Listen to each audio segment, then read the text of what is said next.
Welcome back to another episode of the Twin Elements podcast, proudly presented by Venture Hunting and Outdoors.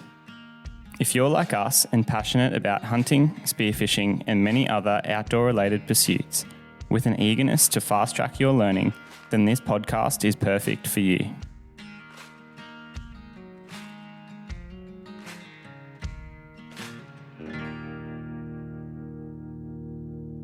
Welcome back to another episode of the Twin Elements podcast. Today, we are looking ahead to one of the absolute best times of the year, the December holidays coming up. Christmas is only a few short weeks away, and it's the perfect time to reflect, appreciate family and friends, and of course, think about gifts. In this episode, I'm putting together 10 of our favourite Twin Elements gift ideas in what is a makeshift hunting and outdoors sort of gift guide. Whether your budget is $50 or $500, we've got you guys covered. As always, we're going to jump in and wrap up the episode with a couple of listener FAQs.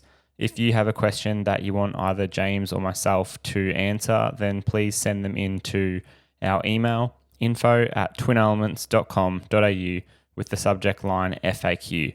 Or if you'd prefer to send in a question via our socials, send us a DM via Instagram through Twin Elements, Ayden Doumtsis Outdoors, or the James Doumtsis Outdoors accounts. Let's jump into the podcast.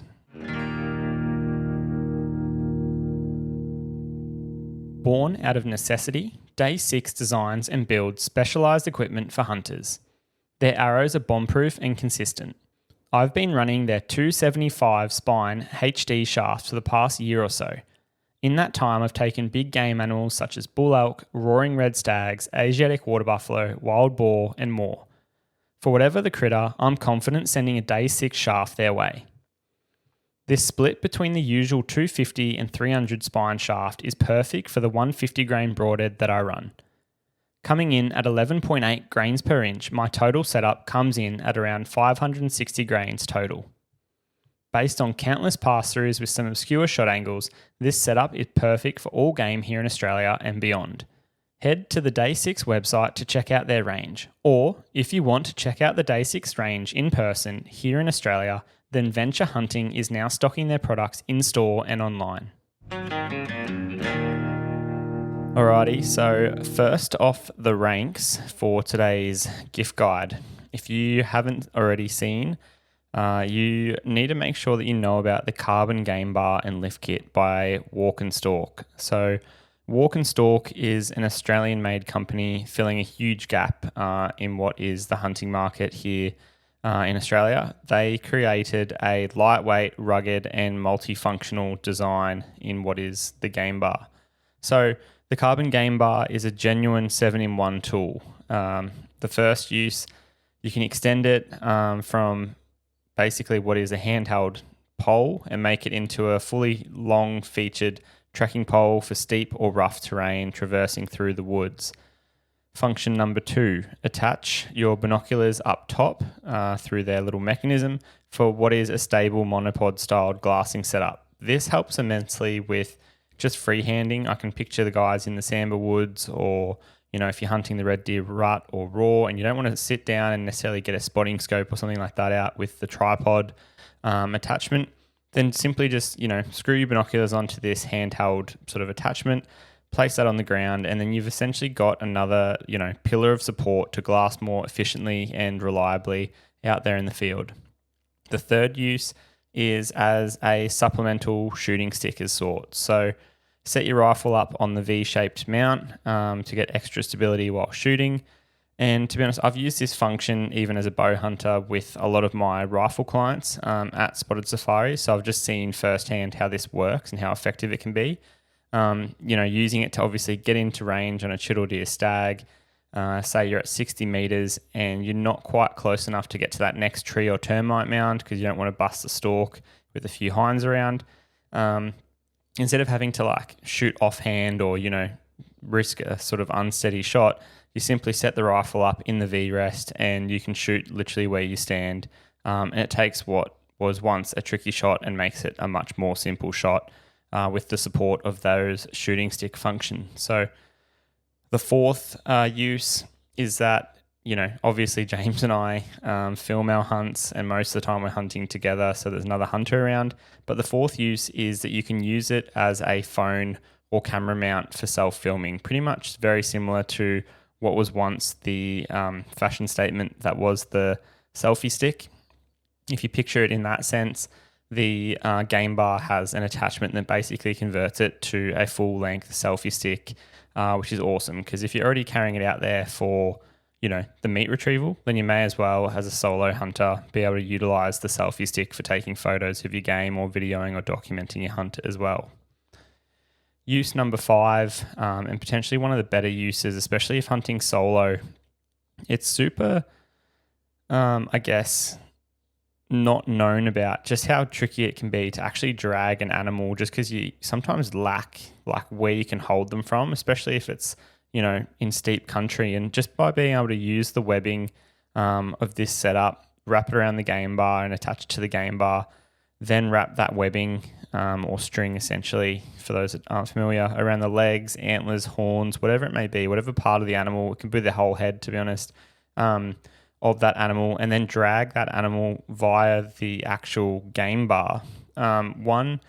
You still obviously need to be able to use your strength to do it, but it just makes it so much more efficient. You can actually grab from a easy ergonomic handle in the sense of the bar, and it also puts all the weight through that horizontal device, I guess, which is a lot easier to grab than an antler or something like that, which might be slippery and just in awkward spot. Those legs might be slippery or muddy or whatever, and just make holding them a bit difficult. So by being able to wrap it around the antlers, horns, and the legs, that webbing isn't going to slip, and it's going to make dragging and maneuvering that animal much easier to a spot that you can then butcher it up later on. Use number 6 is that it is perfect for propping the legs open for gutting the animal or breaking down big game animals, even if you're using the gutless method, which is what James and I most commonly use, and we've spoken about a little bit on this podcast. That is where you don't actually enter the abdominal cavity. It's still really great to be able to prop when you're butchering that animal and you've got it in a good spot. What you basically go and do is put one end of the game bar in the muscle groove or somewhere like that, attach it to one of the back legs that's on the ground. And then if you want to use the other side of the other side of the game bar to lift the other side or opposing back leg off the ground and basically open it so you can attach, start butchering that midsection of the animal in those grooves to disarticulate the legs, then you simply just place the game bar between the two back legs and extend it as if it's like a telescope outwards. You'll obviously have to be able to carry that weight to separate it of the top leg. But as you basically push that top leg up, if you extend the game bar and then lock it off, you're basically buying yourself centimeters and centimeters at a time until you obviously get enough clearance to then be able to easily and with a bit more efficiency go in and sort of bone out that back leg, get everywhere you need, then go on the other side, keep cutting around, and then basically lift that top leg off. And it makes getting in there so much easier. I can imagine, as I said earlier, if you're going to use it for actually gutting the animal, being able to get both legs open and breathing is going to just help you get the guts and all that material out so much easier as well if you're going to take the animal out whole. So use number 7, finally, the last one, is that, as we said earlier, it's the game bar and lift kit. So finally, you can hang your animal using the compact pulley lift kit, which is weight rated up to 200 kilograms, which is pretty much going to cover you here in Australia for most critters. You might get a big sambar stag or a red deer, maybe even a rooster deer that's pushing that weight. It'd probably be pretty unlikely for a rooster. But as I said, if you were to cut the head off a sambar or a red stag, most of them would probably fit under that 200 kilo mark. So you're going to be able to lift up most animals here in Australia, not including buffalo and bangtang and those bovine species. So James and I have tested the bar and the lift kit on chital and fallow deer here in Australia thus far. And then we obviously took it over to the USA. One of the biggest things for us is just the fact that it's overall quite lightweight. And it's also very easy to pack, firstly in our baggage going over to the US where, it has to be slim fitting and fit in there. We've got a restriction dimensions wise, but as well as weight wise. And then it also has to just fit into the packs when we're out in the field. So over in the US, James and I use the game bar on multiple species. For example, some of those functions that we actually got to apply. Where it really came into its own was for me when I shot my bull elk and just being able to prop those back legs open. Or as you can imagine, the back legs on a bull elk might be, 50, 60 kilos in weight. So just not having to have like James potentially hanging onto it or me trying to like hold onto that back leg and get it off the ground and do all that. Just by being able to prop the game bar under there, lift it up, extend the game bar, lock it off. I then had, 60 kilos being held by the game bar, and it was basically effortless for me to then just go around and trim off that back leg and remove it from the rest of the body. The next use that we used it for whilst in the US was James actually shot a pronghorn. Where we shot it was, probably 500 yards from the car or the closest area that we could get the car. So we simply dragged it to the car and then we're able to put it in the boot of the car, take it all the way back to camp where we fortunately had a few trees in an otherwise pretty much treeless environment. And in the footage, you'll be able to see we then used the lift kit to hang that whole pronghorn carcass. We'd remove the guts in the field, but we were then able to basically get it up off the ground, hang it overnight, butcher it all, and make sure that meat was super clean and hygienic going into the cooler for the next few days. So that was just 2 examples. The third would be on one of the mule deer bucks that we got. So James shot a mule deer buck. And we were just able to use, again, that propping of the legs function to get the 2 legs separated. Also carry that animal out of the field very hygienically and cleanly, and made for all our butchering a lot more easier, which was greatly appreciated over there because it was certainly hot, dusty, all those little things in the US. And any time that our meat's going to be a bit cleaner is always preferred for us. So as you would have heard me mention, the weight of this game bar and just its compact nature is probably one of the best bits. So one of the biggest selling points is that the overall weight of the game bar is only 350 grams. So that's 350 grams for a full length pole. As I said, that can be a trekking pole up to around 170 centimeters in length, and that packs down all the way to 50 centimeters. As well as the 350 grams that you get with the game bar, there's another 350 grams in the lift kit, which is a double pulley system. So that weighs 350 grams, but includes things like the rope and the webbing and all that type of stuff. So there's about 700 grams. And the last 400 grams that, make up this 1.1 kilogram package or system is all those 7 attachments. So, the trekking pole features and the things that allow you to go through mud, snow, all those sort of different terrains. The phone attachment, what else did I have? The shooting sticks, all that type of stuff comes in at less than 400 grams. So as I said, that whole walk and stalk carbon game bar, that's the plus size. So the bigger bar that they do have a smaller one, but I'm not going to mention it here purely because I just think for the overall size and weight and everything like that, you may as well get the bigger one. That all weighs 1.1 kilograms, which is pretty light considering that you can then solo lift the deer. Say you shoot a fallow deer, you're in your 50s and, you otherwise can't drag and do all this stuff with a fallow deer. You can literally easily, if you've got a tree nearby, just throw the pulley system over a tree, hook it up to the back legs or the antlers or the head, however you want to do it, and get that animal up off the ground, even if it's just to hang it away from foxes and stuff like that for the night here in Australia. But 2, just to remove the guts and then drain the blood while someone comes and helps you the next day to pack that meat out. It's honestly like life-saving. There's no, similar to a winch. There's no winch system, no electronics, nothing like that. It's simply backed by manpower, and it's super easy. I had one of my clients come with me. I think he's in his 60s, and it was the first time I'd ever used the game bar. And to be honest, we actually used it incorrectly at the time. Like I'd attached the pulley system a little bit wrong, but it still worked, which goes to show just how incredible it is. But I had Kurt, the owner of Walk and Stalk, message me afterwards and go, "Hey mate, glad the pulley system worked, but you actually used it incorrectly. But it is good to see that even when you used, not as intended, it still was able to lift that Chital deer stag off the deck." And again, my client was able to do that by himself because I wanted to test, to see what strength level you obviously needed to do it. And he, in his 60s, was able to do it with ease. So The Carbon Game Bar 7-in-1 bundle that you've just heard me talk about is their pretty much complete package at Walk and Stalk, and it's valued at around $485 online. So we're pleased to announce that our partnership with Walk and Stalk extends a huge 15% off discount to you guys, our valued listeners. All you've got to do is head over to their website and use code TWIN15, that's TWIN15, for 15% off any of your orders. As I've said, I've spoken a lot here on them, but I truly am passionate about them. Since getting the game bar in mine and James's hands, we've pretty quickly worked out that these are essential for anyone who wants cleaner field butchering and just better meat quality for back home. So check them out today via the website. Kurt also has gone to the lengths of making some great YouTube videos. As I said, he very quickly messaged me and actually told me to go and watch the YouTube videos, which I have done, and now know how to set it up and do it all properly, because as good as the gear is, if you're not using it properly, then what's the point? So if you do go and buy one of the game bars, or you're not convinced by this little segment here, then please go on over to the Walk and Stalk YouTube channel, check out their videos, see how Kurt runs through all the 7-in-1 options, and you'll then know best how to sort of use their products.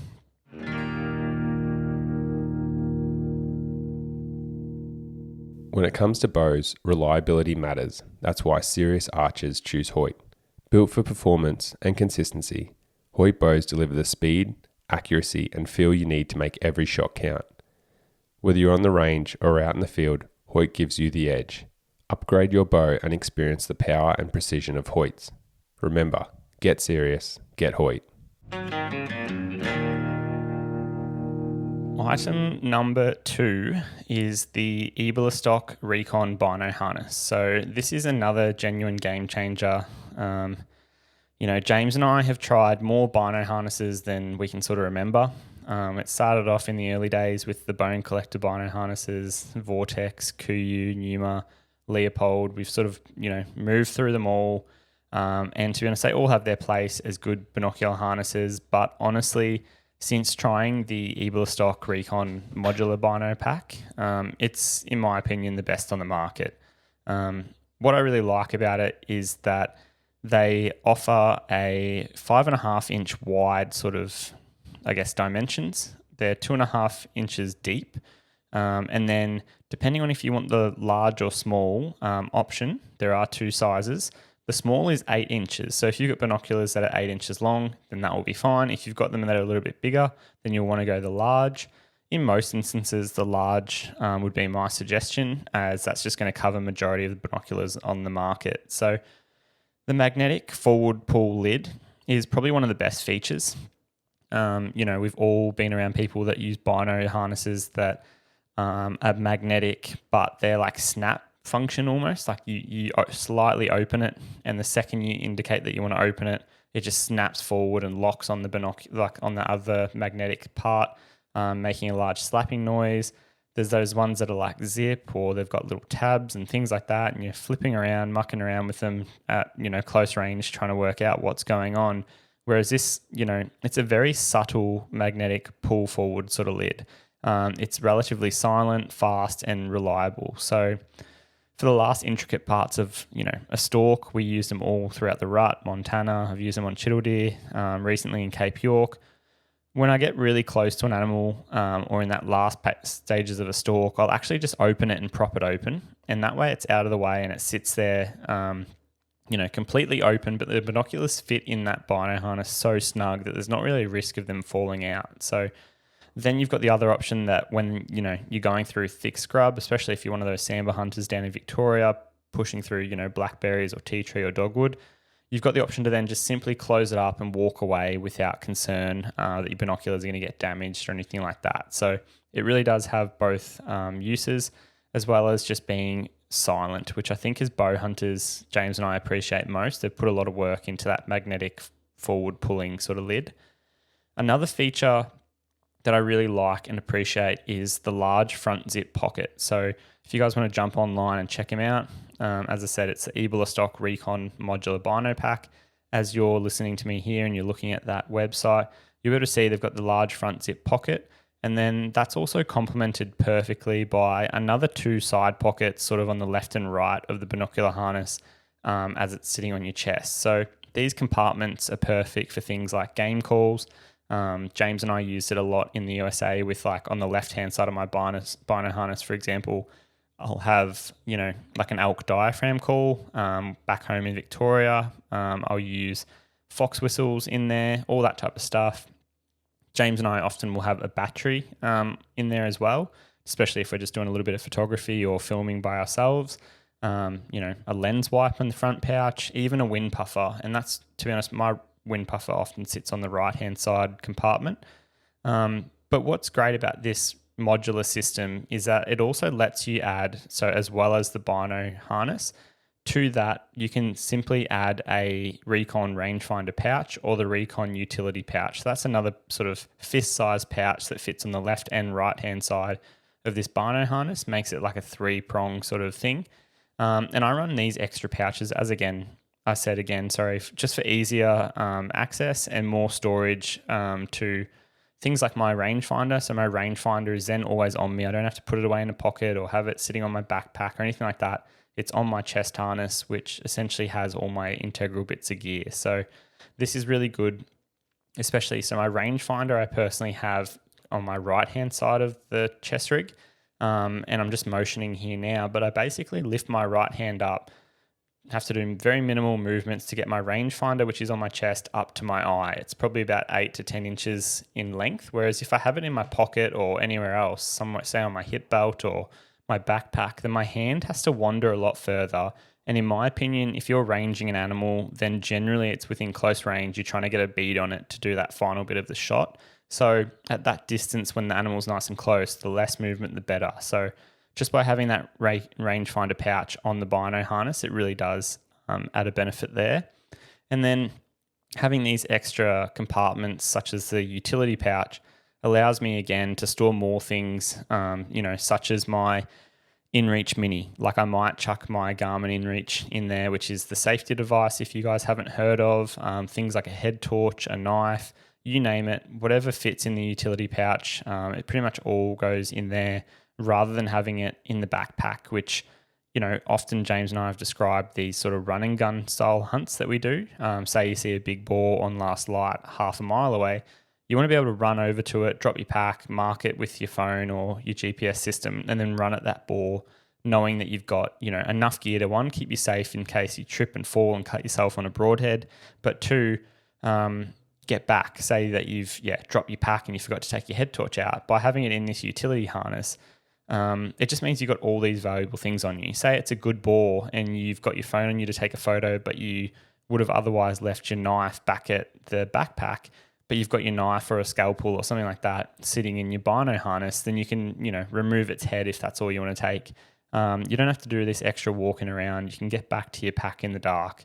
It's just a lot of really good things like that. So that way, if something ever goes down where I'm in a pinch, I'm in trouble, or I'm in the dark, I'm always prepared with those valuable bits of gear in that Bino harness. So all of these Eberlestock products are available at Venture Hunting and Outdoors. I can hear you guys all asking about the prices. So the Bino harness is $260, and then the additional extras such as the rangefinder or the utility pouch are $90 each. And while you're there, you may as well check out the Primos wind checker that Venture are selling. They're just a simple little handheld device. You can make these at home, but honestly, by the time you go through the travel, the Primos wind checker really is good. It does let out like a really good amount of flour. I've tried to use old film canisters, old devices. People have seen me probably using those little squishy, what cyclists use when they're riding their bikes. They're like little gel, dispensing units. I've tried to use all that, and it just leads to an irregular amount of, the wind detector coming out, whereas these Primos wind checkers just give you a consistent, reliable puff of, this substance, which allows you to then check the wind. And to finish this item, I guess I'll give you guys a little bit of a hot tip. You can quite easily refill all your wind checkers, regardless of what they are, with, I found corn flour to be the best. But if you get something similar to that, it's extremely cheap. scent free, easy. It's a great replacement for these wind puffers. Item number 3, I'm just going to call safety gear. And to be honest, this type of stuff isn't always sexy. Safety gear is essential, however, when hunting. So the third item more specifically is the Garmin InReach Mini, which I've just sort of spoken about a little bit in that Recon Bino harness segment. But if you know someone who spends time hunting, fishing, camping, bushwalking, you name it, or just likes to sort of get outdoors beyond phone coverage, then the Garmin InReach Mini is an incredible gift that I can, quietly scream is an essential bit of kit. I went too long into my hunting adventures without using one, and to be honest, it was a mistake.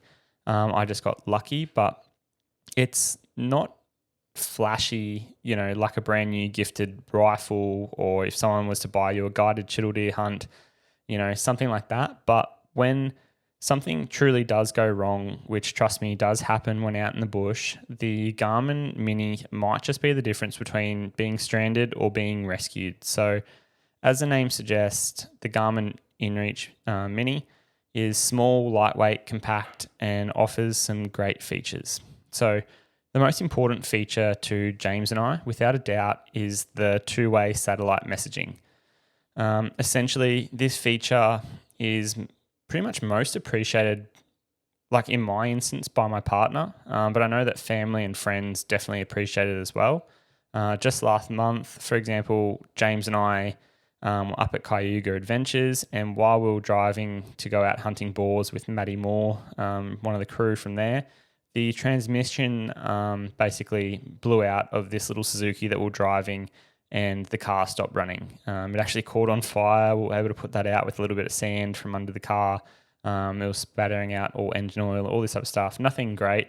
But to be, quite frank, we had the Garmin InReach Mini with us, and we simply messaged back to camp where one of the other boys were, said to Mick, said, "Hey mate, sorry to ruin your day and interrupt what you were up to. He's a busy man, but can you please come and meet us here with a replacement, vehicle, or pick us up, just so that we can get out hunting again, in this instance, within a couple of hours of this mishap." So without the two-way messaging feature that this InReach has, it would have been, a completely different story. James and I, Matt, would have had to walk 20 to 30 kilometers in the hot 40-degree heat.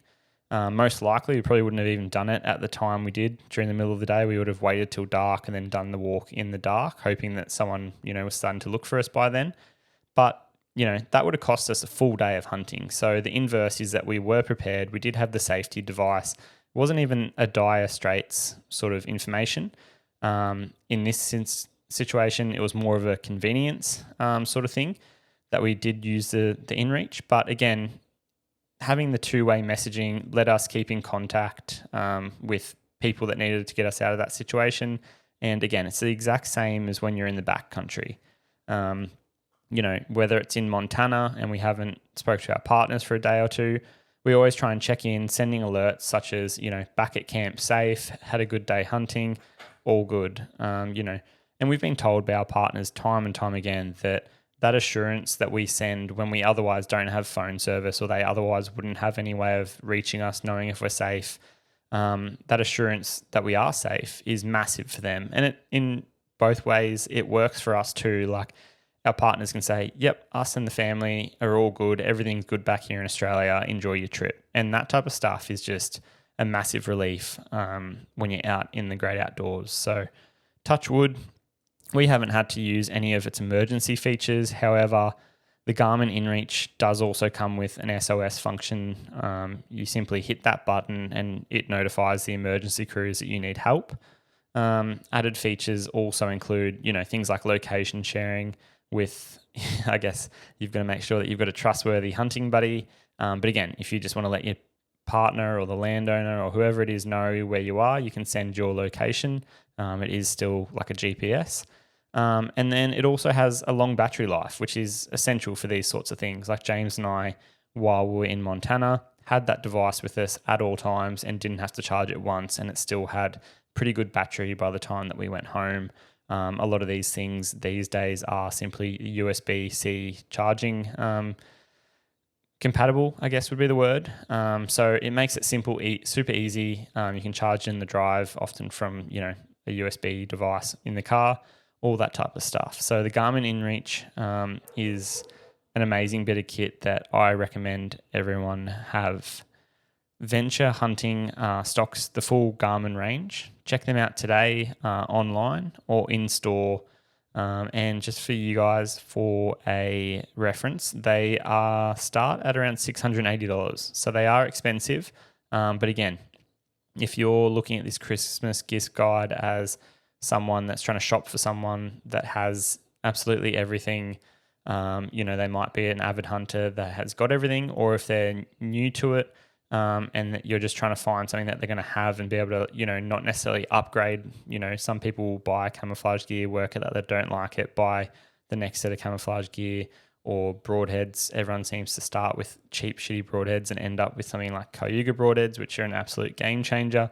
This is something that if you buy it, yes, it's going to be expensive, but it's going to be something that your hunting friend will have forever. So on that note, another essential piece of equipment that I'm going to mention more just for a bit of a heads up, but it's also an important thing that you guys can chuck in your backpack or your first aid kit, would be a tourniquet. And it fits right into this safety discussion. It's just a lot cheaper than an InReach. So if you're not going to get the InReach where you can talk to people, the next best thing is obviously going to be a tourniquet. And a tourniquet isn't really it's not a casual piece of gear. It's not like Band-Aids. It's not like, insect repellent. It's not like, a snake bandage where, they're great to have on you. Like a tourniquet will literally save your life in seconds, if not minutes. So it's designed for one purpose, I guess, and that is controlling life-threatening bleeding to like your arms, legs, your extremities more so.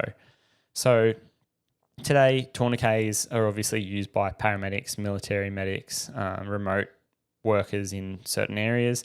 And to be honest, tourniquets need to readily be available for people like outdoorsmen, hunters, and farmers, essentially for anyone who's going to be going and wandering in remote areas where help can often be limited. So, as I said earlier, the benefits of a two-way messaging system and that SOS function with the InReach are pretty much pointless if you basically fall down a cliff, land on a stick that impales your leg, your femur, let's just say, and nicks your femoral artery or one of those massive vessels in your leg. So let's just say you're bleeding uncontrollably and you can't seem to stem the bleeding. Sure, you can send an InReach message letting your partner know that you're essentially dying there in the next minute or two. But at least if you can get a tourniquet on, you're buying yourself time. It might not be enough time to get you out of there again with something as severe as that. But say, you put a broadhead through your arm and you can get a tourniquet on your arm and then still walk out of that area. By having these safety devices, you're just going to increase your odds of being able to get out of there. And again, the best way to think of a tourniquet is simply as a time buying device. So they're lightweight, reliable, and incredibly effective. You just want to make sure that you obviously know how to use it when the time comes. So a basic tourniquet, from what I was checking online, costs around $50, and the heavy duty ones still aren't something that's going to drain your bank account, coming in at around $125. So there's a bit of a range there, but say for $100 you're going to get a tourniquet, and let's hope that you never have to use it. And to be honest, everyone heading out bush or offshore, even if you're a spear fisherman or a fisherman, you should have one of these in case of, something absolutely crazy going on, like a shark bite or whatever. And again, just hoping that you never have to use it is the main thing with this safety equipment.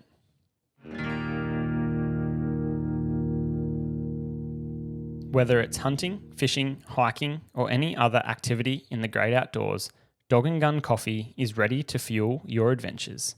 Their preloaded drip filters are a game changer and help you enjoy cafe quality coffee in the field. Their dark roast, the Samba blend, is my personal favourite. Even when I'm at home, I'm drinking Dog and Gun Coffee. Set yourself up with a subscription to get monthly shipments of the good stuff. With this subscription, not only is coffee delivered hassle-free to your door, you can also enjoy benefits such as discounted coffee and entry into a range of their epic giveaways. The legends over at Dog and Gun have extended their support to you, our valued listeners, to help you discover your brew of choice today. Use code TWIN10 at checkout for $10 off your first order. Shop today via their website or head in store to Venture Hunting and Outdoors, who also stock the range.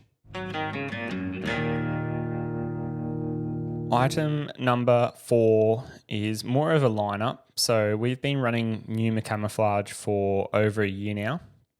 It's quiet, durable, breathable, and comfortable. Their pattern works across multiple environments, not only here in Australia, but internationally as well, as you would have seen on all of our adventures. My favorite garment or piece of clothing from their lineup is, without a doubt, the Pnuma Merino base layer quarter zip pullover. That sounds like a mouthful, but essentially it's just a lightweight shirt, and it's basically just, you slip it on and you can use it wherever you want to go. It costs $230, and the main uses that I have for it is I used it extensively in the Red Deer Rut in New South Wales and Queensland. That was effectively my first layer of clothing that I put on the top half of my body. And often in those hunts, the second it got slightly warm when I was taking my jumper or jacket off mid-morning, I just hunted with that for the rest of the day. A few months ago, we were obviously in the freezing cold Montana, and the mornings there were quite chilly. So again, I would use it as a base layer or my undergarment. And then as soon as it started getting hot, which it did very quickly in Montana, where we were hunting was the open sort of prairie country. It was very hot, no trees, the sun was out. It would be quite warm and hot throughout the middle of the day, long into the afternoon. So you'd start with a 0-degree morning, use that base layer to keep you warm, and just have a layer of clothing under like a jumper. And then as soon as it got warm, you'd take your jackets off and be hunting in it as if it was a lightweight sort of breathable shirt during the 30-degree sort of temperature lunchtime. So again, what I love most about the Merino base layer is that it breathes, dries quickly, and performs across a huge temperature range, as you've just heard me talk about there. Amazing bit of kit that pretty much now, if I'm hunting, you'll catch me in one of those Merino base layers on the top half of my body. Next up, for hot tropical sort of hunts more so, but for me as someone that likes wearing cooler pants, like cooler as in not stylish and trendy, but cooler as in temperature wise. I'm not someone that likes to wear real heavy pants because I find that I get hot quite quickly and that my legs sweat. So I like to run the Renegade pants. The whole Renegade lineup by Pnuma, they have shirts, pants, pullovers, all different things, are more of their hot tropical hunt sort of lineup. Again, here I'm suggesting the Renegade pants more so. They're a great fit and they come in at around $250, and they're a pant that I use on all of my chital deer hunts, which I do quite a few of. The buffalo, we just use them in Cape York up here in North Queensland, Australia. And they were absolutely amazing for that style of hunt. If you guys have a family member or a friend who gets out for those cold sort of rut hunts, similar to what James and I did earlier in the year, in the more temperate sort of Eastern Australia, then you should check out the Alpha Vertex jacket and pants combo. Again, you would have heard me talking about the jackets that I was using in Montana. The Alpha Vertex jacket is a great jacket. It's our perfect sort of outer shield for those cold morning hunts, but they're not too big and bulky and heavy where you end up just being like this Michelin man trying to walk around. It actually is still quite slim fitting, but does definitely insulate you from the cold when the temperature is frigid. So we spent most of our trip during the rut running around in this setup, and the Alpha Vertex jacket, retails at around $340. And I can hear you guys asking a little bit here that, what if we've got a camouflage item that, someone has everything and you need something just to complete the kit? Then for a serious wet weather lifesaver, essentially, the Pnuma Camouflage 3L jacket is going to be your friend for that person. So these retail at about $400. So this is sort of your more expensive buy once and forget about it sort of rain jacket. It is more of a big ticket item.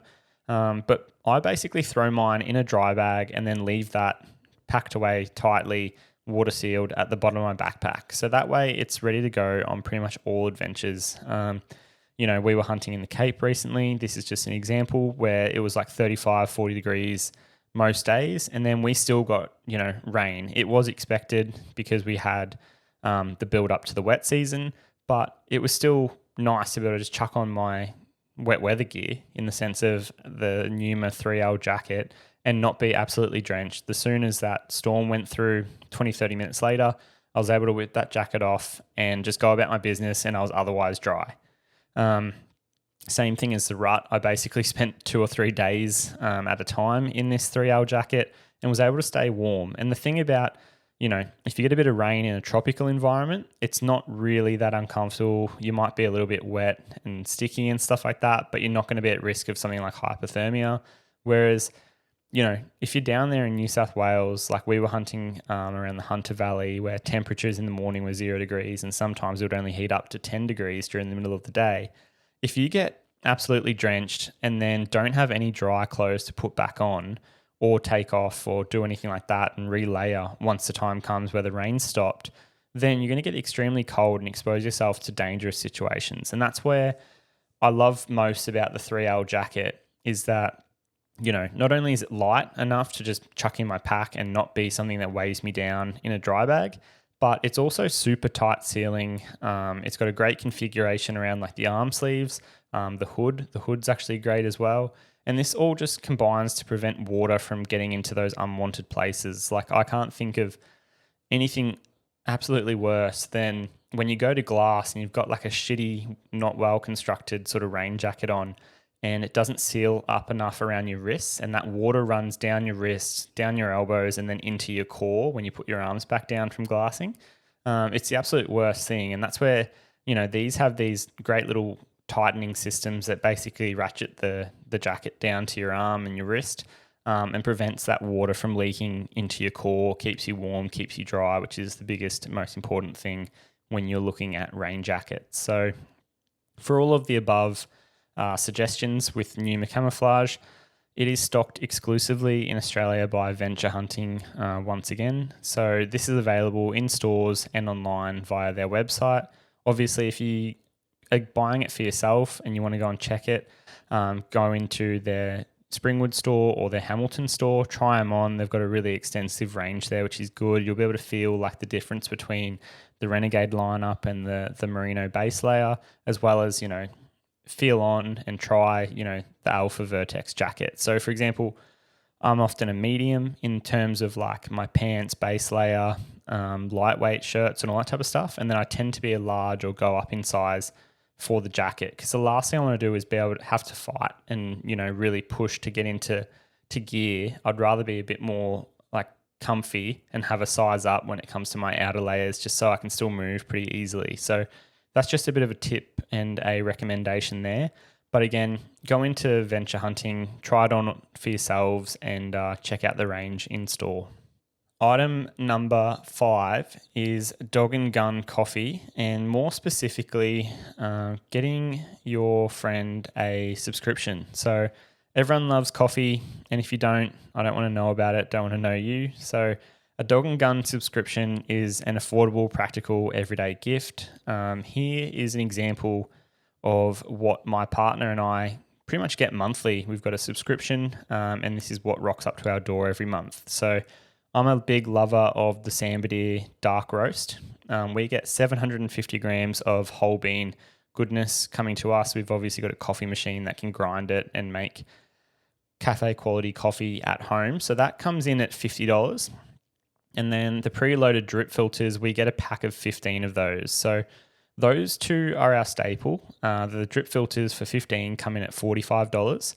And the whole bean coffee basically has us sorted for everyday drinking. Like I wake up first thing in the morning, try and have a litre of water, and then within half an hour or so, I'll make my, morning ritual, that coffee, which I've been craving since I went to bed the night before. Whereas, the drip filters that I've just mentioned that we get, that 15 pack, that pretty much has my partner and I covered in case that we're traveling. If we're going to an Airbnb and we're going to stay away for a night or two, we'll often take coffee just so that we've always got good coffee with us. Or if we're going to go away fishing, hunting, diving, we're going to go out in the field, even if it's just camping, then we'll often take, a jet boil, have these drip filters with us. And that way we're still always getting that cafe quality hit of coffee in a very easy, cheap way. So that's pretty much like our staple as far as it goes for every month. We then also add into our description depending on like our stocks. My partner absolutely adores the campfire chai. If you're one of those guys out there listening and you think, similar to me, it's all about keeping the other half happy and content, especially during the wet, cool months. And the campfire chai is something that is sure to warm them up. They come in at around $22.50 for a big tin. And then similar to that, I know that my brother is an absolute fiend, and he would want me to mention the hog chockey. They come in at $20 for a big tin under the subscription as well. So there's plenty of value there. Again, with our subscription, we sort of layer it. So we get those 2 coffee orders in every month. And then whether it's something like the campfire chai or the hog chockey, we tend to stack that and make it more of like a 3 monthly, every, quarter of the year sort of special deal, just because we don't go through it as much unless we have guests or unless James comes to visit and eats us out of house and home with the hog chockey. So if you're out and about more than us, then obviously check out the naked drip filter option. That would be my subscription recommendation to people that are using coffee out in the field a bit more than me. That's 40 naked, packageless drip filters that are going to come in at $72. So you're getting a little bit better value for money than the 15 for 45. It's the ultimate value for money option in fact, like they're coming in less than $2 per shot of coffee, which is absolute bargain as far as getting really good quality cafe type coffee out in the field. And they've saved on the obvious like individual packaging, and they just come as drip filters in the bag, hence the term naked. So, when shopping with Dog and Gun, check out their brand merch such as mugs, apparel, all that type of stuff. In fact, my favorite coffee cup is one of their enamel Dog and Gun mugs, which lives in my car.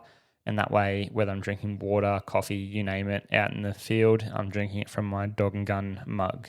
And again, I can hear you guys asking what the subscription benefits are and what it all costs and stuff. As far as cost goes, it's dependent completely on what products you order, but the benefits truly are stacked up the more you do subscribe and obviously have a subscription. So you can enjoy 10% off your first 2 orders with a subscription. That then translates into 20% off, which stacks up from your 3rd order onwards, which is amazing savings. You also get cheaper shipping rates. And then one of the best features about Dog and Gun Coffee and being part of their community is that you automatically get entered into giveaways. That includes stuff that they launch, as more one-off things as part of their Black Friday sales. So recently, as part of their Black Friday sales, they gave away some epic giveaways, which included a chital deer hunt. But as part of a subscriber, so even if you didn't buy the Black Friday, bundle as such, if you're just a subscriber every month or every 2 months, whatever, to get coffee from Dog and Gun, then you're automatically entered into those giveaways, which is a huge benefit. So imagine buying, your random $50 monthly coffee order that you and the family enjoy, and then you end up winning like a $4,000 chital deer hunt. That's pretty good value for money.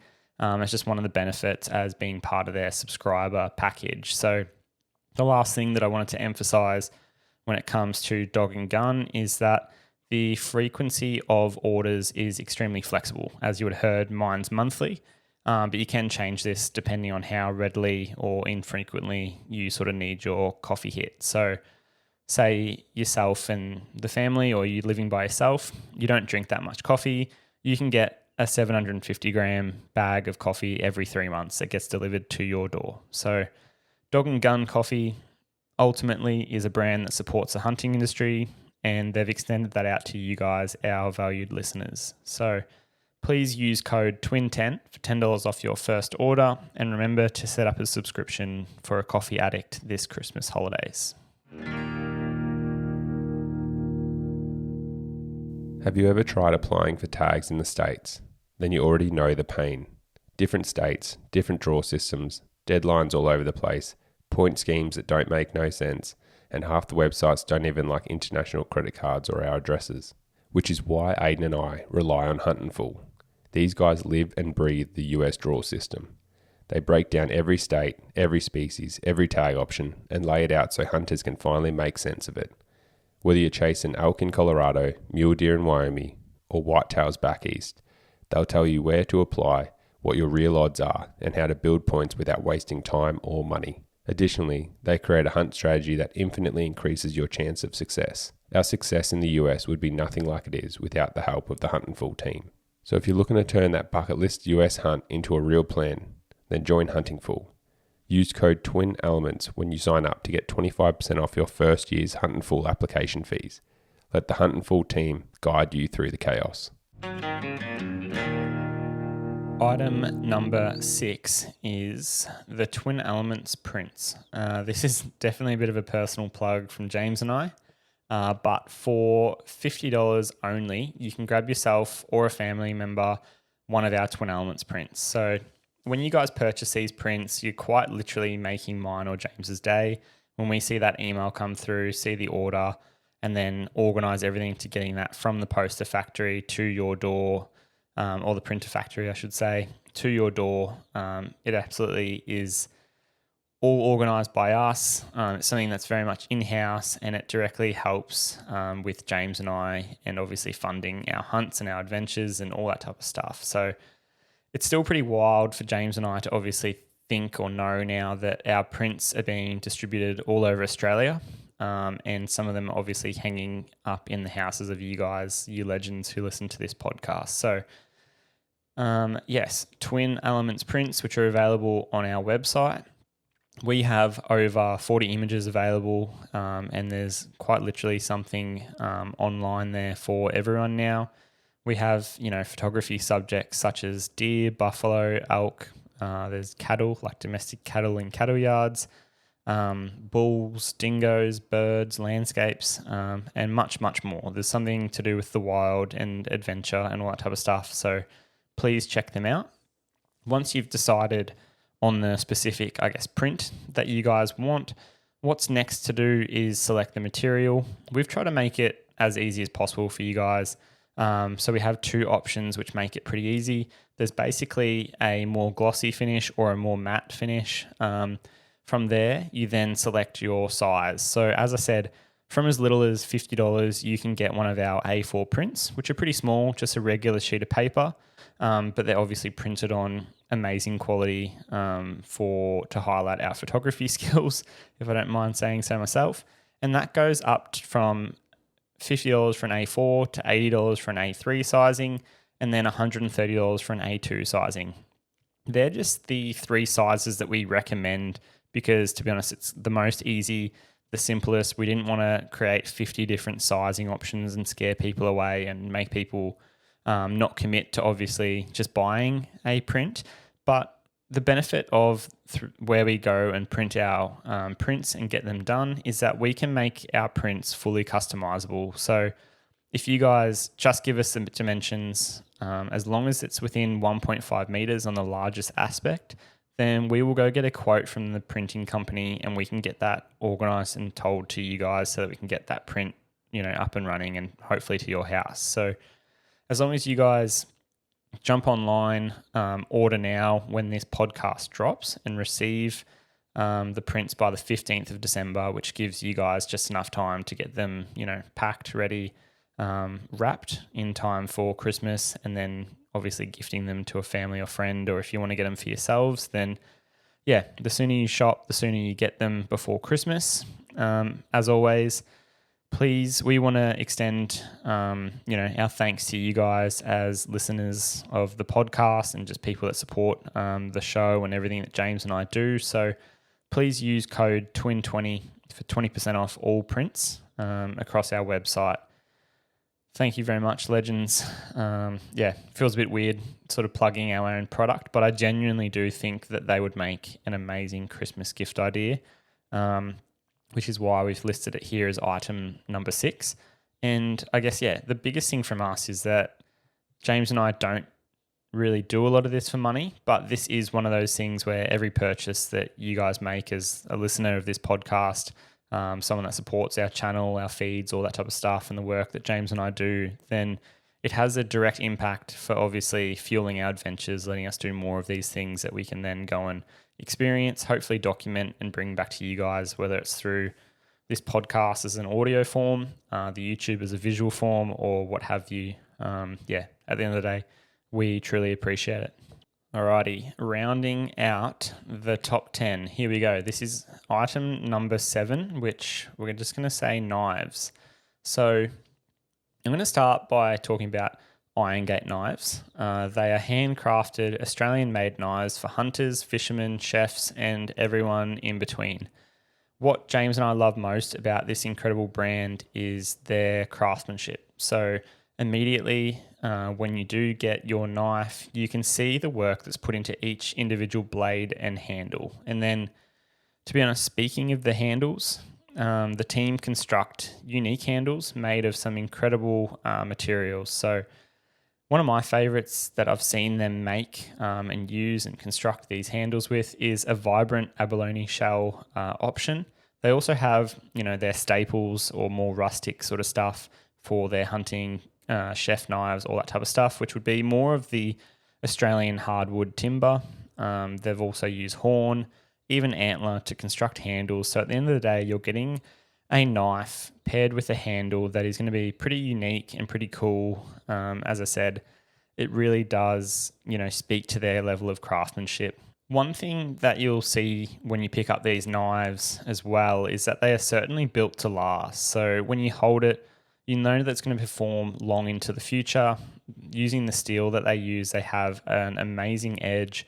I remember when I first got my knife, I just wanted to see exactly how good it was and how long it remained sharp. And I was able to butcher up a whole chiseled stag before even touching it on a steel, which is a testament to itself. Obviously, you don't want to do that. You want to be using it, sharpening on a steel as you go, just to look after that blade. And at the end of the day, the more you look after your blade, it's something that, in all honesty, it's a knife that you can hopefully pass on to the next generation. Like, I'm looking forward to the next time, one day I'm going to have kids, and if this knife's still around, if I haven't lost it, then I know for a fact that I'm going to be able to hand that down to the next generation. Lastly, when talking about Iron Gate knives, Iron Gate knives and the founders, Andrew and Isaac, have a pretty cool story, and it's definitely worth supporting. They're two hardworking, genuine Aussie blokes who started this whole thing in a garage sweatshop. So I shouldn't say sweatshop, I should probably say workshop. But this workshop was in Port Stephens in New South Wales, Australia.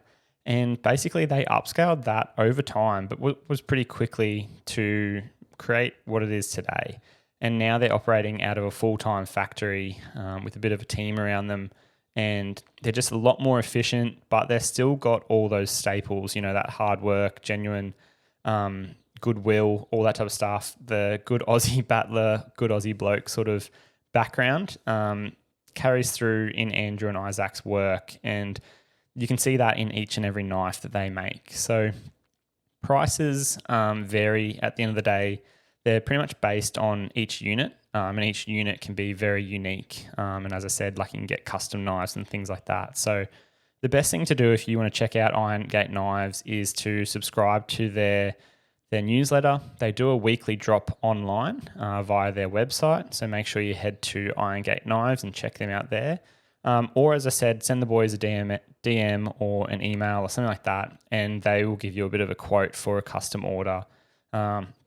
Quite generally speaking, again, this probably doesn't even do you much of a service, but You can expect one of their like knives to be around $400 to probably around $700 for one of their more like basic custom blades. I know like their little mini hunters and stuff definitely fit in the lower end of that, like around that $400 to $500 mark. And that's pretty much what I've got. I've got one of the Ergo Skinner, like the mini hunter blades. And I love mine so much that I took it over to the US recently, even though weight and baggage allowance was an issue, and I had, other knives and smaller knives and stuff like that didn't weigh as much. I took mine over there, and once over there, I was able to use it to break down a bull elk, pronghorn, mule deer, you name it. They're a quality bit of kit, as I've sort of alluded to. So, as I said, please check them out today by heading to their website.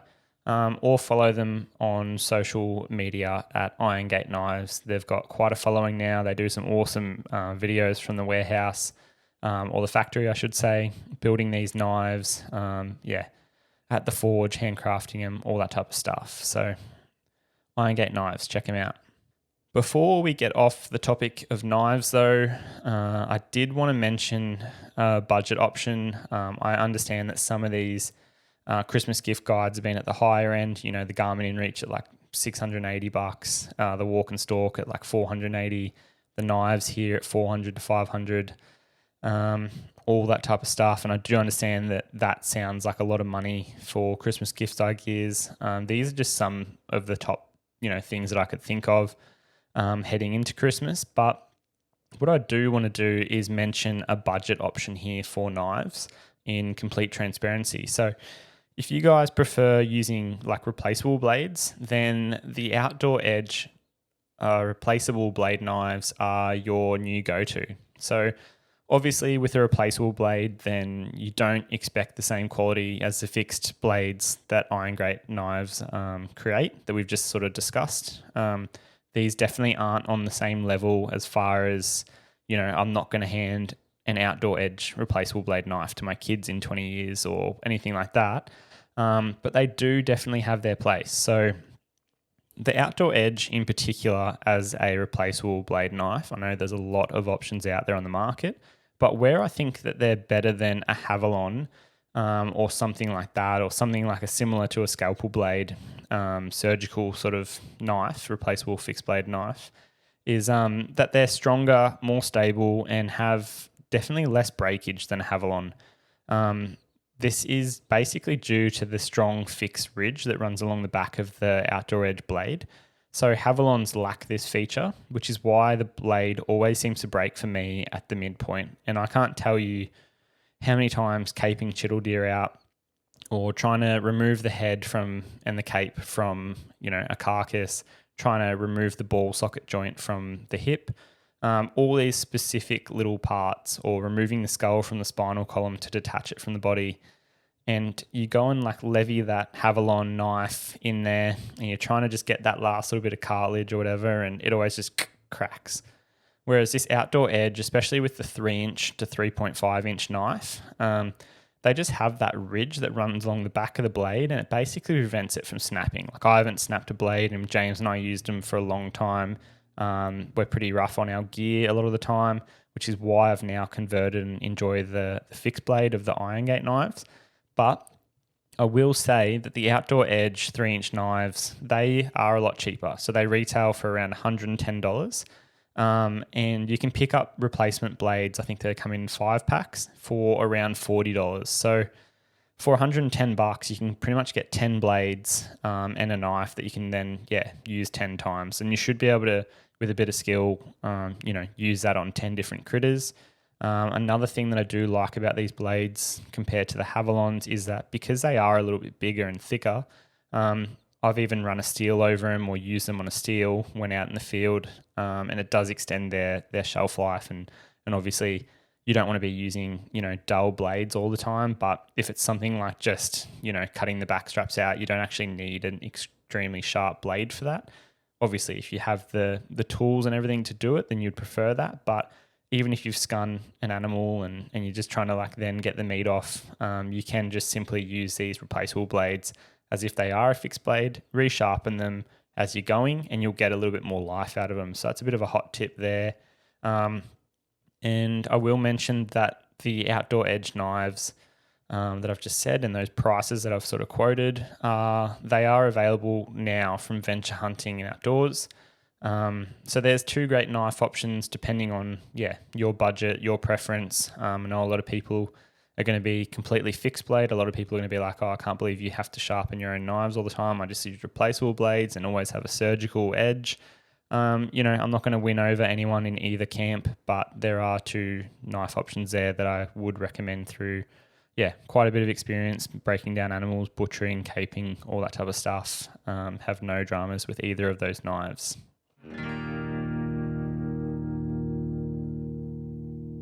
We are proud to introduce Carnivore Collective, supplying some of the best meat processing gear in Australia.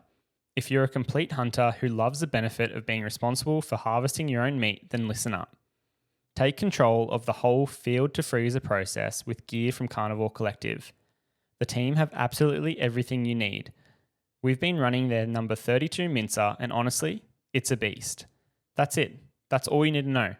This thing chews through venison, pork, and whatever wild game meat I throw at it. It's the best mincer I've ever used, churning out over 70 kilograms of meat into mince in less than 30 minutes. But the number 32 mincer is just a start. Carnivore Collective also has saws, vacuum sealers, dehydrators, sausage fillers, jerky gear, sausage spice mixers, seasoned rubs, and more. Literally the full end-to-end range for anyone serious about producing high-quality wild game meats at home. And the best part? Carnivore Collective has set up an exclusive offer for you, our listeners. Simply use code TWIN10 at checkout for 10% off your order. If you want to check out their range in person, then Venture Hunting is now stocking Carnivore Collective products in store and online. Item number 8 is the Agali game bags. So this one's pretty much more simple compared to a lot of our other stuff. Again, I really love these bags. They're underrated and they're an essential bit of gear in my opinion. Most importantly, here's why I think they outcompete and beat, stuff like pillowcases for meat care. And yes, I know I can see a few of you rolling your eyes. We have all been there. James and I definitely went through a bit of a phase where we were using old pillowcases from mum, using those to pack our quarters and meat and all that type of stuff out of the woods. But thank God we've left that era behind us and we now run the Agali game bags. So the Agali game bags, some of their best features are that they are incredibly ultralight. Agali as a company, whether it's their tents, trekking poles, knives, backpack gear, game bags in this instance, being light and weighing a reduced amount is one of their key criteria. So the whole set of game bags, which you get 5 in the MOB large animal kit, they only weigh 400 grams. That comes with its own little stuff sack as well. And they have a really high capacity. So basically from those 5 bags, James and I, whilst in the US, we were able to fit an entire elk into one set. So that's 4 quarters. As I said earlier, I think it might have been with the walk and stalk sort of discussion when we were propping up those 50 to 60 kilo back legs. Being able to chuck one of those hind legs in one of these bags is pretty impressive. They also, with an elk, we were able to put the 4 quarters away, 2 back straps, then all the neck meat, the tenderloins, the heart, and the rib meat, which is much, much more meat and weight, I guess, than any of our Australian game species. Even if you're a sandbody hunter, it comes nowhere close to the sheer size of even a small young bull elk. So that's just something to know that, James and I have obviously tested this on a lot of animals. We packed out plenty of chittle deer, plenty of reds. This year we packed out 3 red stags. I've packed out plenty of chittle deer this year through guiding. James has packed out tens of fallow deer, goats, all that type of stuff, pigs. We've done all the USA species and we've used the same set of game bags. So the bags are also extremely breathable, which is amazing. Like that's probably the main feature. So that allows for rapid cooling. But what is also most essential is that they're breathable, but they also keep flies and their eggs off the meat, which simply can't be stated with a lot of other game bags. Like a lot of other game bags, they aim to be breathable and allow for the meat to cool down, which is probably the biggest, most important thing about, meat hygiene. But those pores or those channels in the game bags that, other people use, that's what lets flies get on the bags. You get your meat fly blown, and then when you're back at home and you've chucked your meat in the fridge, or you're trying to sort it out after a day or two of hanging it and cooling it and all that type of stuff, and the meat's fly blown, there's nothing worse. So the fact that these, Agali game bags keep flies off and keep the eggs from affecting the meat is one of the biggest benefits for sure. They are also extremely durable, as I said earlier, and reusable. Not only have James and I used them time and time again, but you simply wash them, dry them, and reuse them for any of your upcoming hunts. We've had the same set for over a year and a half now, and we probably shoot without, showboating or anything, like a lot more animals than most people, purely through the guiding and all that type of stuff that we do. The last feature I'll mention is that you can easily hang your meat with the included paracord that they provide. So again, it's probably not worth mentioning, but they are rated to hang, bags of meat up to 100 kilos. Even on that bull elk, we were only hanging like 50 to 60 kilos. But I guess it is just worth mentioning that it can hang up to 100 kilos if you're absolutely pressed with, one of their large bags could probably hang, a goat or something like that in it, but it's not going to come to 100 kilos. So it's probably not worth mentioning, but it just does show that they are quality products. They're not going to break on you. Really good quality gear that James and I honestly think are a bit of a long-term investment into better meat quality. So that makes the $140 investment not too bad. As I said, with that, you're getting 5 game bags as well as their little stuff sack. I can't think of the dimensions off my head. I probably should have organized that when doing this, but I think the biggest bag lengthwise is around 29 inches long. So it definitely gets, as I said, with the elk quarters, we were able to put it over all the meat and then tie it off around sort of like the hocks, and just had the foot hanging out. But again, for most of our Australian game, it's going to be able to just chuck the whole back leg in there. Even half an animal or a small goat would probably fit in there. So all the Agali products, including tents, belts, knives, and meat bags, as I've mentioned here at length, are once again available at Venture Hunting. So head in store to check those out. Item number 9 is the lower Ranger boots. So these boots, again, are a long-term investment for yourself or a friend or loved one, whoever you are thinking of buying them for. James and I can attest, we have worn ours for 5 years now plus, taking our lower Ranger boots on hunts in New Zealand, Montana, in the USA, and all of our hunts here in Australia and everything in between, basically. So here's why we love them so much. So I guess one of the biggest things about, this podcast and what James and I are trying to do here on the podcast is, rather than sort of list all the impressive technical features and different products, types and materials that, if you were to read a Lower Boots description on Lower's website, they'd say, we've got, I know Gore-Tex for one is one of their waterproof sort of mechanisms. I'm not going to go and recite all that type of stuff. Instead, I'm going to give more anecdotal evidence as to why I think these are the best boots on the market. And for me personally, Lowers fit my feet perfectly and they support my ankles with their solid construction.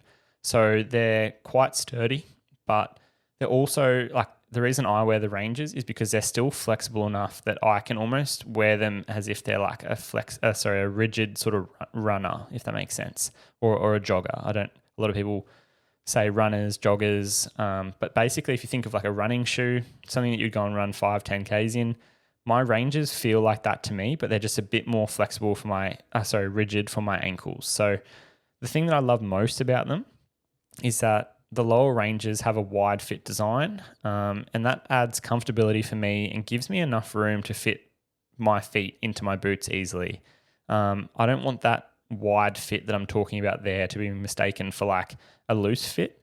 That's definitely not the case. In fact, they're very snug, well-fitting once they're laced up. But I just hate the unnecessary struggle of when you sit down on, a chair in the morning to put your boots on, and you've literally got to like try and lift that tab up, pull the back on, really push your feet into your boots. It's like, nah, for me, my feet just fit so well into the lowers. And then same again, I think it's because of that wide fit design. Like I've got naturally quite wide feet. I don't get any discomfort when it comes to hiking due to my toes being like compressed or cramped on. My toes aren't like pushing because it's a narrow boot. Nothing that I've experienced in other boots that have that narrower design. So as I said earlier, I mentioned the Gore-Tex. What I really like about the Rangers is that they are relatively waterproof. This includes things like, I've been on hunts in New South Wales in the Hunter Valley, whether it's hunting for boars, red deer, fallow, whatever it is. And first thing in the morning when it's extremely dewy or it's been raining overnight and you're walking through wet grass for extended periods of time, your feet naturally start, almost as if through osmosis, start soaking up that water. And I can say that the lowers are relatively waterproof. They're obviously not waterproof if you go and walk through, a river and the boot goes underwater past, the level of your socks and that type of stuff. But even when crossing shallow pools of water, if you do it relatively quickly, or if you're standing in the rain for in wet conditions for long durations, the lowers are pretty well draining, and they're also relatively waterproof, which is why I also rate them as a boot. So with how much time James and I spend in our lowers, especially over the last few years, it's absolutely shocking to say that we haven't got a blister. And one of the things to know when buying lowers is that, as I said at the start when discussing it, it's truly an investment.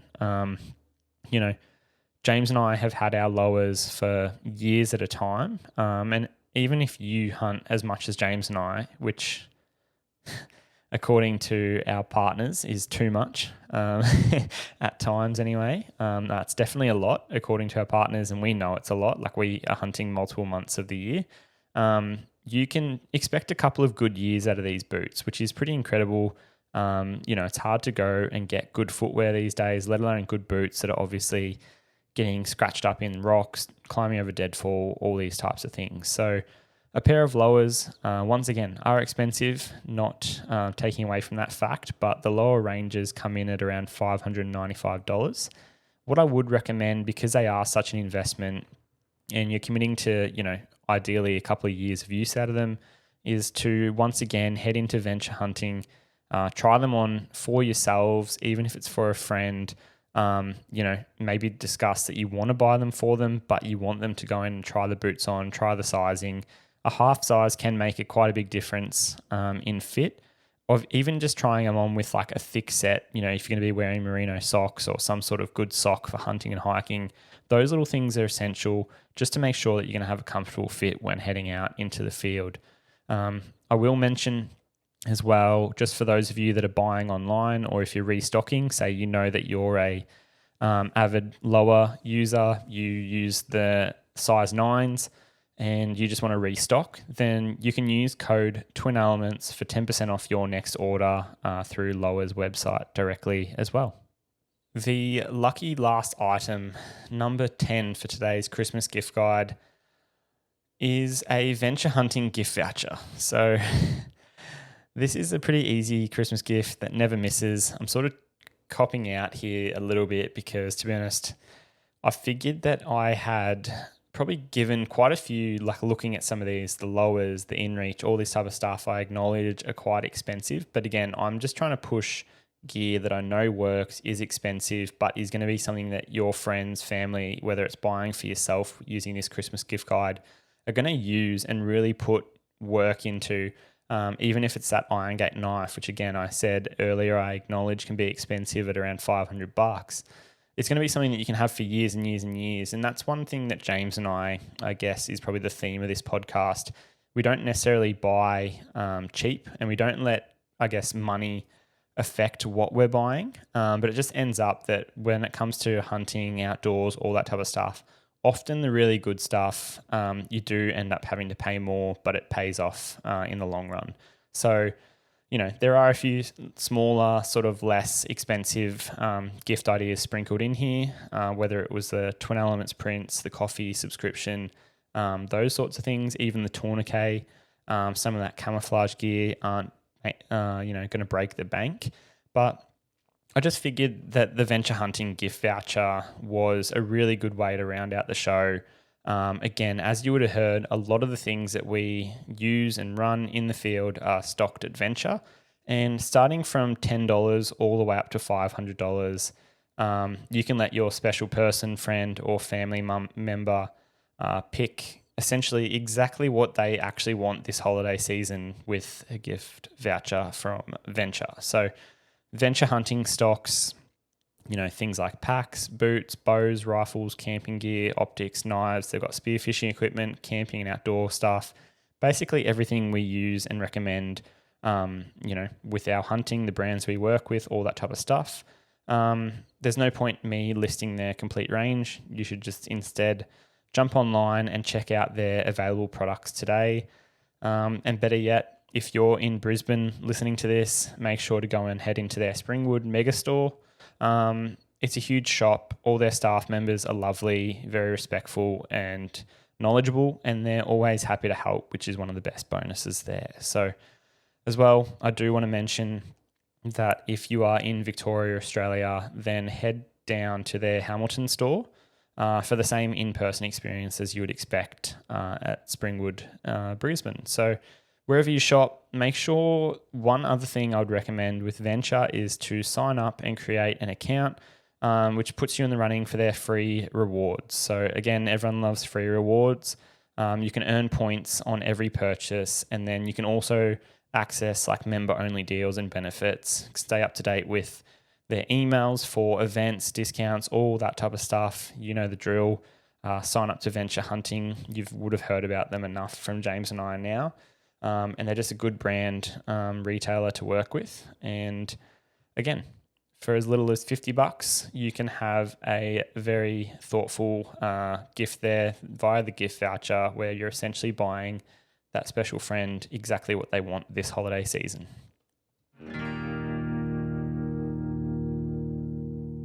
Leopold optics deliver unmatched clarity. I'm running the 10x50 Santin binoculars, and Ayden's running the BX4 range-finding binoculars. It's their low light capabilities that make them stand out from the rest, spotting game at first light on our guided hunts long before our other hunters with their inferior binoculars. Rugged, reliable, and engineered for the field, Leopold lets you spot game and judge distance with absolute confidence. Don't miss a moment. Go to Venture Hunting and Outdoors website and upgrade your vision and your hunt with Leopold, the optics trusted by serious hunters worldwide. It's that time of the show where we are going to answer a few of your frequently asked questions. So as always, if you have any questions following this episode, please send them into info@twinelements.com.au with the subject line FAQ.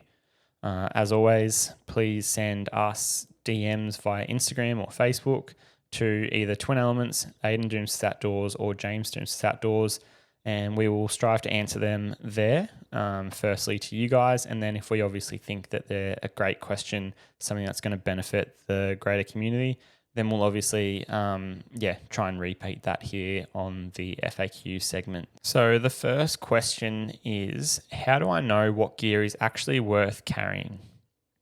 Best way that I can answer this question would honestly probably be like, does this item genuinely solve a problem that I have in the field? If the answer is no, then it's probably just extra weight, if that makes sense. So I often like to start with things like safety, thinking then about, functionality, comfort, and efficiency. So, it's all good to have 3 or 4 pairs of boots at home. But if you can get away with wearing 1 pair of boots, for me, I wear those lower ranges, and that's something that, it would definitely be a luxury having a different pair of boots that are a bit lighter or a bit more rigid or a bit more breathable or whatever for different hunts. Like if I was hunting chital deer, then, a lighter pair of boots would be better than the Rangers.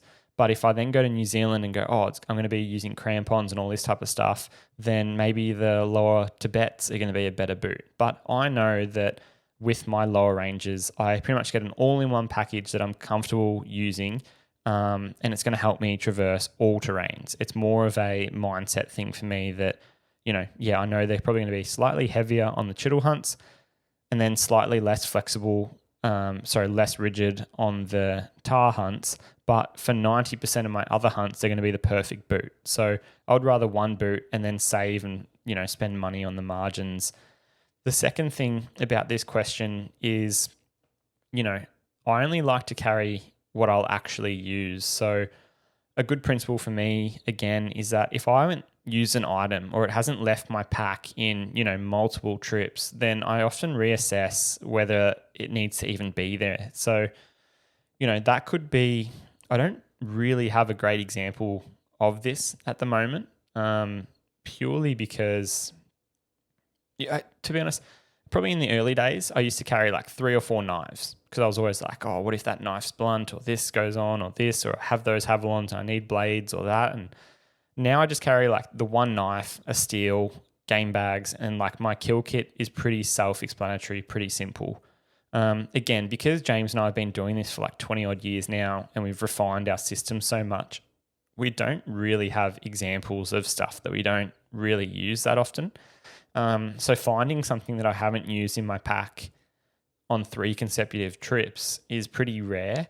I would also stress though that don't think of that literally in a sense, because if you go and hunt during the winter months in North Queensland where it's dry, there's no rainfall, and you don't use your lightweight rain jacket once in the 3 trips, I'm not urging you to take it out because you know that at some point you're going to hunt and it's going to rain and you're going to need that rain jacket. So same goes for obviously safety equipment and all that type of stuff. But if you go on all these hunts for boars and you've got this electronic game caller sitting in your backpack that's heavy, bulky, and you don't end up going in any calling situations ever on any of your hunts, or you could replace that with a simple, say you're hunting red stags and you want to just call red deer with a hind call of your own vocal hind call or a diaphragm call, then there's no point carrying around that real heavy, electronic game call, for example. And this is just me trying to make a bit of an example out of one that I don't necessarily have to answer this question specifically, but hopefully with that you can understand the concept that I'm trying to say. So obviously navigation is extremely important. Again, a good example of this would be like if you've got a Garmin InReach and your phone, then I would probably suggest not having like some random book of maps for the local area. If you've never taken that book out, you don't even know how to read paper maps, then it's probably going to be more of a burden to you than if you just keep your phone charged, have your Garmin InReach, and know where you are on the property. Again, that's just like a rough example, but hopefully that all helps answer that question. The next question is, how important is training versus buying more gear? I don't know if the two are necessarily related, but I would say that, training is always super essential to make sure that you're ready for these trips. I don't know if the question, how important is training versus buying more gear? No, that's not right. I was thinking there for a second that it might have been asked a bit differently in the sense of how important is training to cater for having more gear in the sense of like more weight, but I don't think it's written like that. So my biggest thing with this question would be knowing how to use or I guess improvise with what you already have or own. For example, with layering with camouflage clothing is probably a good, one that I can think of. And even though here in this very podcast, I've mentioned, a number of bits of gear from Pnuma as camouflage clothing, lineups that I've recommended people go and check out. And if they want, buy. I wouldn't necessarily recommend buying every single new bit of gear that comes out as part of a clothing company. There are so many bits of gear that aren't actually relevant to you. And even though Pnuma, in this instance, make incredible bits of gear, they have an amazing camouflage lineup, I've only got like 10% of their lineup because that's what works and fits and, allows for functional use in the hunting style that James and I have. So Pnuma make a lot of whitetail gear because they're based out of Texas in the United States, where they hunt, whitetail deer during the rut when it's obviously very cold, a lot of the time from a tree stand or a blind or that type of stuff. Where James and I use a lot of their gear is on the margins, say their Renegade lineup. And as I said earlier, that Merino base layer and the Alpha Vertex gear. So I would rather know and have that Merino base layer pullover than 5 other t-shirts, for example, or base layers. Like me knowing that I can use it in hot weather, cool weather, all this type of stuff. And it's going to be one with Merino, you're always bound to have a really good bit of gear.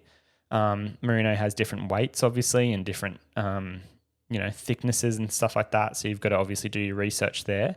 But I know that I can wear that as a base layer during the rut. I can also wear it as just like a t-shirt or an upper body layer when hunting chital deer in the tropics when it's hot. Like I know that it breathes well. If it rains or if I'm sweating, it still dries very well.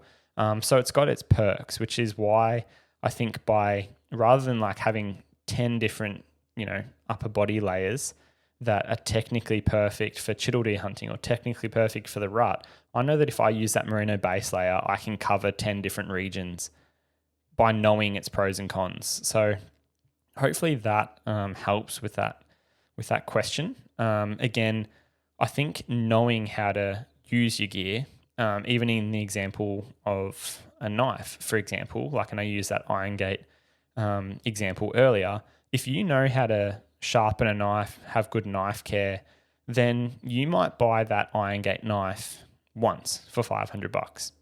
If you can then buy a steel, say for $100, that might be expensive.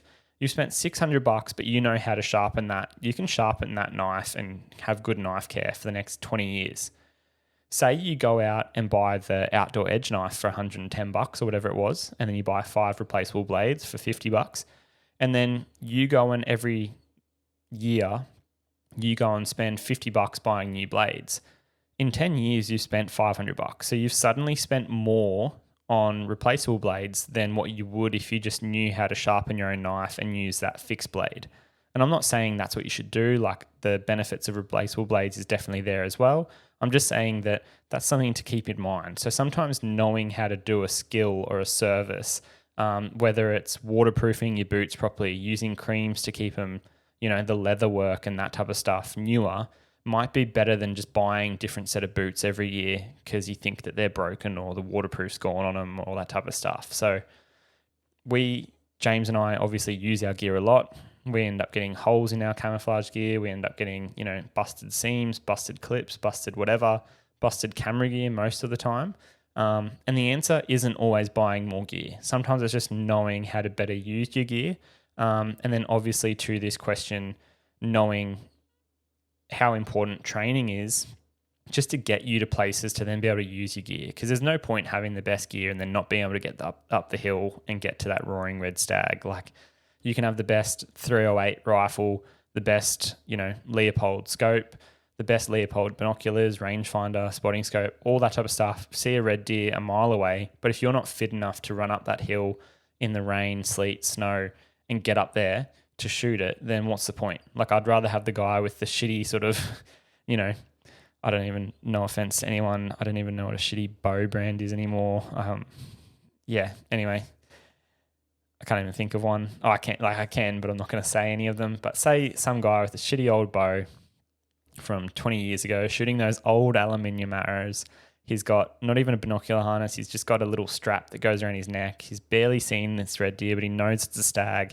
He runs up there and he shoots it at 30 meters because he's got fitness, training, and experience. Like, I'd take that guy over the guy with all the gear any day. Our last question number 3, is what's the most overlooked category of gear?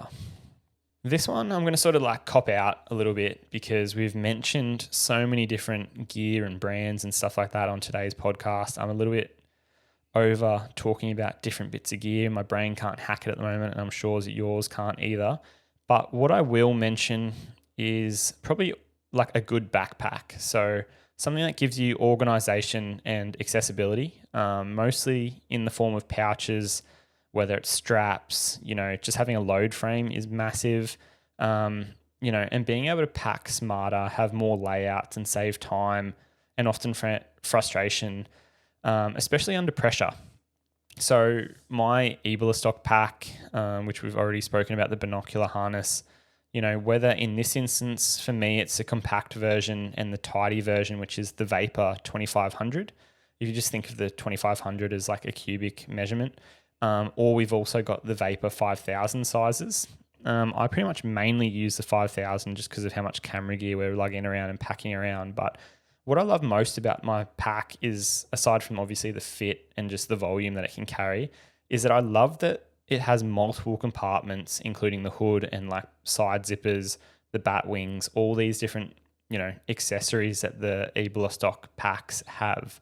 So for me, I'm a bit of a neat freak, but being able to keep all of my gear sorted and organized within my pack is essential to me being able to hunt like efficiently. So especially when James and I are carrying kilograms of camera gear around, especially when there's tens of batteries on all of our adventures. I don't want to just chuck my batteries in my backpack and have them like float down via gravity to the bottom of the big bag.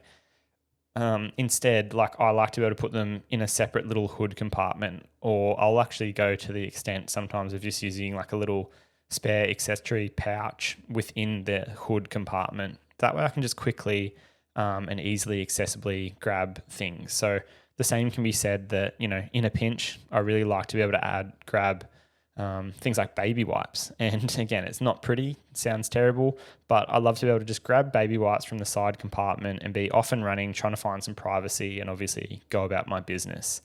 In an emergency, I always have my Garmin InReach either on my binocular harness clipped on or on my backpack out of my actual pack, but on my whether it's my hip belt or my belt that goes over my shoulder. That way, in a pinch, I can grab it out and send that SOS message, hit that button, whatever it may be. As it's getting dark, say I want to get back to the car, I simply undo my chest belt, I guess, unclip the backpack, unzip my hood, and then my headlamp's there in the exact same spot every single time. So to answer this question, I'd say organization and accessibility provided by like a good backpack is massive. It just removes the guesswork and, to be honest, enables me to hunt better and smarter. The fact that, say I shoot an animal, like I've shot a lot of critters this year, I just think back to the first few weeks that I got the Eberlestock pack, and the biggest difference for me compared to like other brands of backpacks that I use was just like having that really good, easy, accessible load frame. With the Eberlestock packs, you simply unzip it, and it's not like going and clicking and unclicking like 20 different, clips. It's simply unzipping one side, using straps to then chuck a quarter in against the load frame, separate to the backpack, using 3 clips and like tethers. You then clip it back up and you're away carrying like a leg and some meat back to the car. It takes seconds. It's so quick, so easy. And I honestly just think that's super underrated and probably overlooked by a lot of people in reference to like gear. That's it for today's podcast. As you guys are hearing this, we've obviously just come back from an adventure with Cayuga Broadheads at Strathburn Station here in Australia's Cape York in North Queensland. James and I have been super busy of late, just getting ready with winding up work for the year, getting ready for Christmas time. As I said, we've got to shop and do all these type of things for our family members. So hopefully this podcast makes that process a little bit easier for you guys. Please stay tuned over the next few weeks, especially on the socials as well as this podcast network.